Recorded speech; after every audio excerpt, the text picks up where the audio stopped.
ሰላም እንዴት ናችሁ? ውድ የማን ዩናይትድ ኢትዮ ፋንስ ተከታታዮች በያላችሁበት ሰላማችሁ ይብዛ። በርካታ ስፖርታዊ መረጃዎችን ወደ እናንተ ይዘን መተናል። ዩናይትዶች አሁንም አንድ ተጨማሪ የመሀል ክፍል ተጫዋች የማስፈረም ሀሳብ እንዳላቸው ነው እየተገለጸ የሚገኘው።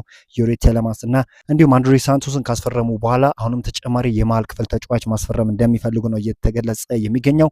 የሜኖ ሳንቶስ ቴሌማንስ ጥምረት የሚጎለው ነገር ግልጽ እንደሆነ ይታወቃል።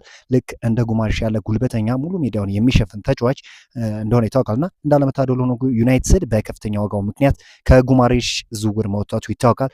በመሆኑም ባሌባ ለዚህ ቦታ በእጩነት የተያዘው ሌላኛው ተጫዋች ሲሆን የ6 እና የ8 ቁጥር ሚና በብቃት መውጣት የሚችል አስደናቂ የአትሌቲክስም ብቃት ያለው ወጣት አማካኝ መሆኑ ይታወቃል።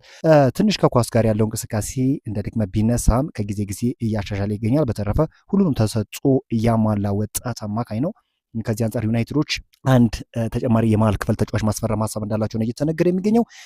ማንቸስተር ዩናይትድ በይበልጥ እንግዲህ የመከላከል ባህሪ ያለው ሶስተኛ አማካኝ ማስፈረም እንደሚፈልግ ነው እየተነገረ የሚገኘውና አዲስ የሚፈጠር ነገር ካለ ወደ እናንተ የማጋራችሁ ይሆናል። እንግዲህ ካርሎስ ባሌባ የካሜሩናዊ ተጫዋች በብራይተን ኦቭ አልቢዮን ቤት በጣም ጥሩ የሚባል እንቅስቃሴን ከሚያሳዩ ተጫዋቾች ውስጥ አንዱ እንደሆነ ይታወቃልና በ2025/26 ሲዝን እንግዲህ 31 የፕሪሚየር ሊግ ጨዋታዎች ተጫውቶ አጠቃላይ እንግዲህ 1652 ሚኒት ነው መጫወት የቻለው። 87 ፓሲንግ አኩራሲ አለው። አጠቃላይ እንግዲህ በ2024/25 ደግሞ እንደዚሁ 34 የሊግ ጨዋታዎችን ማድረግ ችሏል። 3 ጎሎችን አስቆጥሯል። አንድ ለጎል የሚሆን ኳስ ለቡድን አጋሩ አመቻችቶ ማቀበል ችሏል። በ2023/24 ደግሞ 27 ፕሪሚየር ሊግ አፒራንስ አድርጎ የመጀመሪያ ታይሙ ነበር ለሱ እንግዲህ በፕሪሚየር ሊግ እና ጥሩ የሚባል እንቅስቃሴን ማሳለፍ ችሏል። ከየትኛው ጊዜ እንግዲህ በ2024/25 በጣም ጥሩ የሚባል እንቅስቃሴን ማሳየት ይቻለበት እንዲሁም በዘንድሮ የውድድር ዓመት ከየትኛውም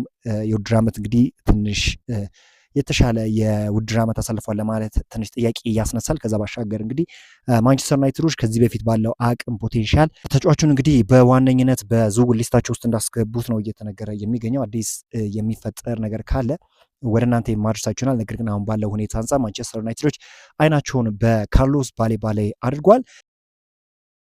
ሌላኛው ማንቸስተር ዩናይትድ የዘ አትሌቲኩ ጸሐፊ ዴቪድ ኦርንስተን እንደዘገበው ከሆነ ማንቸስተር ዩናይትድ አሁንም ቢሆን ቦዋዲን በጥብቅ ይፈልገዋል ብሏል። ነገር ግን የልጁ ዋጋና ዩናይትድ በዚህ ስፍራ ለሌሎች አማራጮች ቅድሚያ በመስጠቱ ዝውውሩን ውስብስብ ያደርገዋል ተብሏል። በዚህ ምክንያት ተጫዋቹ ምንም ያህል ቢፈልጉትም እንኳን የመሳካት እድሉን ያጠበዋል ተብሏል። የዚህን ተጫዋች ሁኔታ በምንመለከትበት ጊዜ እንግዲህ የተጫዋች 18 ዓመቱ ሲሆን እንግዲህ የሞሮኮ ዜግነት ካላቸው ቤተሰቦች በፍራንስ መወለዱ ይታወሳል እና በዚህም ምክንያት እንግዲህ ለሞሮኮ መጫወትን አዘን ብሏል። ተጫዋቹ በሞሮኮ በሚገባ ብቃቱን ማሳየት ችሏል። በሞሮኮ ብሔራዊ ቡድንና የበርካታ የአውሮፓ ክለቦችን ቀልብ መሳብም እንደቻለ የሚታወቅ ጉዳይ ነው። ታዲያ አሁን በሊል እየተጫወተ ይገኛልና ጥሩ የሚባል እንቅስቃሴን እያስመለከተ ይገኛል። 50 የሊጓን ጨዋታዎችን በማድረግ እንግዲህ በሊል ቤት እንግዲህ ተመራጩ ተጫዋች መሆን ችሏልና ከምንም በላይ እንግዲህ የተጫዋች ፕሬስ ሪዚስት የማድረግ ባህሪው እንዲሁም ደግሞ ፕሌይ ሜክ በማድረግም የሚታማ አይደለም እና እንደ አጠቃላይ እንግዲህ እንደዚህ አይነት ተጫዋቾች ወደ ፕሪሚየር ሊግ ቢመጡ ውጤታማ የመሆን እድላቸው ከፍተኛ ነው። ምክንያቱም ፕሬስን ሪዚስት ማድረግ ሊኖርባቸው ይገባል። በፕሪሚየር ሊግ ብዙዎቹ ጨዋታዎች እንግዲህ በጣም ኢንተንስ የሆኑ ጨዋታዎች ስለሆኑ ከዛ አንጻር እንግዲህ ፕሬስን ሪዚስት ማድረግ የማይችል የ6 ቁጥር ተጫዋች በእጅጉኑ ሊፈተን የሚችልበት ሁኔታ አለና ከዛ አንጻር እንግዲህ ፕሬስ ሪዚስት ማድረጉ በበርካታ ክለቦች ተመራጭነት ውስጥ እንዲገባ አድርጎታል። ሌላኛው በጣም ኳሊቲው ምንድነው? ቨርሳታይሊቲ ነው ወይም ሁለገብነቱ ነው። በ6 በ8 እና በ10 ቦታ መጫወት ይችላል እና ከዚህ አንጻር እንግዲህ ታክቲካሊ የአንድን ክለብ ታክቲካል ፍሉዲቲ ማክሲማይዝ ያደርጋል ተብሎ ይጠበቃል እና አጠቃላይ ያለው ኳሊቲ ይህንን ይመስላል። ተጫዋቹ በጣም ቨርሳታይል ነው። በተለያዩ ቦታዎች መጫወት ይችላል። በፕሬስ ሪዚስት ማድረጉ ወጣትነቱ ደግሞ በሚገባ በቀጣዮቹ ጊዜያት ራሱን ማሻሻል እንዲችል ይረዳዋል። ማንቸስተር ዩናይትዶች ግን ሞር እያዘነበሉ የሚገኙት ካርሎስ ባሌባ ላይ እንደሆነ ነው እየተገለጸ የሚገኘው። ምክንያቱም አንደኛ የፕሪሚየር ሊግ ልምድ አለው፣ አቅም አለው፣ ፖቴንሻል አለው። ከምንም በላይ ደግሞ አሁን ማንቸስተር ዩናይትድ ካስፈረማቸው ተጫዋቾች ጋር አንድ ላይ ሆኖ በሚገባ ብቃቱን ማሳየት እንዲችል ይረዳዋል ማለት ነው። ተጫዋቹ ጥሩ የሆነ የ6 ቁጥር ተጫዋች ቢሆንም እንኳን ከሌሎች ተጫዋቾች ጋር ተጣምሮ የመጫወት አቅም አለው። ስለዚህ ማንቸስተር ዩናይትዶች ሞር ፊታቸውን ወደ ካርሎስ ባሌባ እንዳዞር ነው እየተነገረ የሚገኘው። ከዛ ባሻገር እንግዲህ ማንቸስተር ዩናይትድ ግብ ጠባቂውን ካርዳሎ በይፋ አስፈርሟል። ለማንቸስተር ዩናይትድ በመፈረሜ በጣም ኮርቻለሁ። የተቀላቀልኩት ድንቅ የግብ ጠባቂዎች ስብስብ ነው።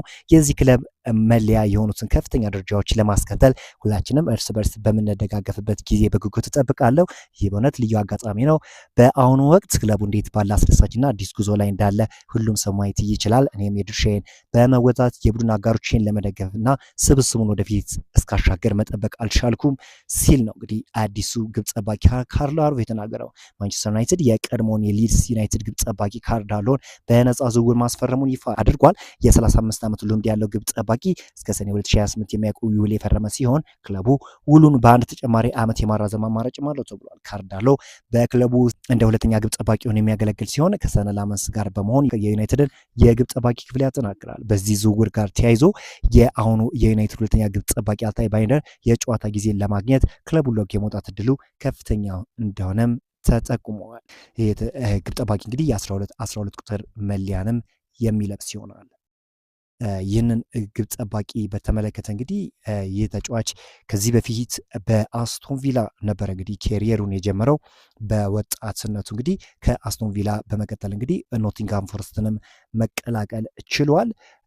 ቀጥሎ እንግዲህ ኒውካስትል ዩናይትድን ነው። እንግዲህ በኒውካስትል በጣም ጥሩ የሚባል ጊዜን ከ2014 እስከ 2023 ባለው በተለይም እንግዲህ በባካፕነት ነበር ሲያገለግል የነበረውና ከዛ በኋላ ወደ ሊድስ ዩናይትድ ተመልሶ በሊድስ ዩናይትድ ቤት ጥሩ የሚባል ጊዜ አሳልፏል።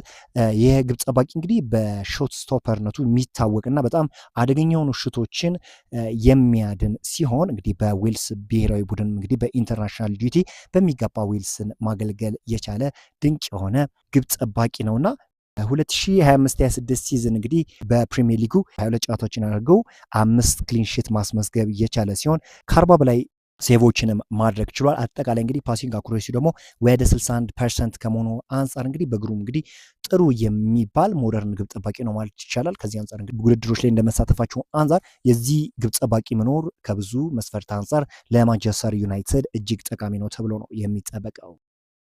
ማንቸስተር ዩናይትዶች የአንድሪ ሳንቶስ ዳሮና የዩሪ ተለማንስ ዝውውር ካጠናቀቁ በኋላ 3 ተጨማሪ ተጫዋቾችን ለማስፈረም አቅደዋል ተብለዋል። ዩናይትድ የግራ መስመር አጥቂ፣ የአጥቂ አማካኝ፣ የፊት መስመር ተጫዋች ለማስፈረም ኢላማ አድርጓል ተብለዋል። ማርከስ ራሽፎርድ ክለቡን የሚለቅ ከሆነ እሱን ለመተካት ሰመቪል ዋነኛው አማራጭ ተደርጎ ተወስዷል። በተጨማሪም ዩናይትድ በአሌክስ ስኮት፣ በኦርሊን ቹዋሚኒ፣ በአዳም ዋርተን እና በካርሎስ ባሌባ ላይ ያለውን ፍላጎት አሁንም እየቀጠለ እንደሆነ ለማንቸስተር ዩናይትድ እጅግ ቅርብ የሆነው ጋዜጠኛ ሳሙኤል ልከስት ዘግቧልና ከዚህ አንጻር ማንቸስተር ዩናይትድ አሁንም ተጨማሪ 3 ተጫዋቾችን የማስፈረም ሀሳብ እንዳለው ነው እየተገለጸ የሚገኘውና እንደ ከዚህ በፊቱ ሳይሆን እንግዲህ ዝውውሮችን በፍጥነት የመከወን ሀሳብ እንዳላቸው እየተነገረ ይገኛል።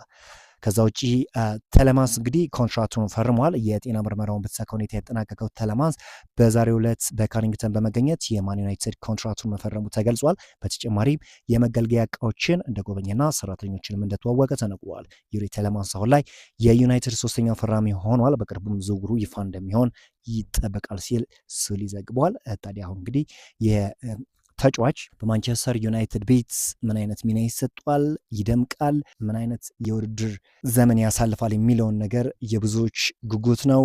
በዛሬው ዕለት አመሻሹን የወጡ ስፖርታዊ መረጃዎች ይመስላሉ። በአዳዲስ ስፖርታዊ መረጃዎች እስክንገናኝ መልካም ተመኘው።